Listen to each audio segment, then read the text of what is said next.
tungkol kong ito ay hindi lamang panglakad, hindi lamang kumpa. Tuwing tungkol na ito ay gagamitin nila para sa mga tupa o kasaway. Yung mga tupa na, alam natin yung mga tupa kung saan yung pumupunta pagka yun ay pinapasko.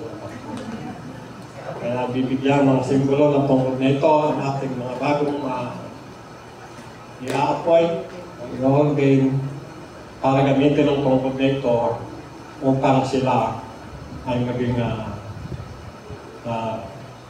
gabay at patnubay ng gawain ito. Ito po, ating pong pagkadalog.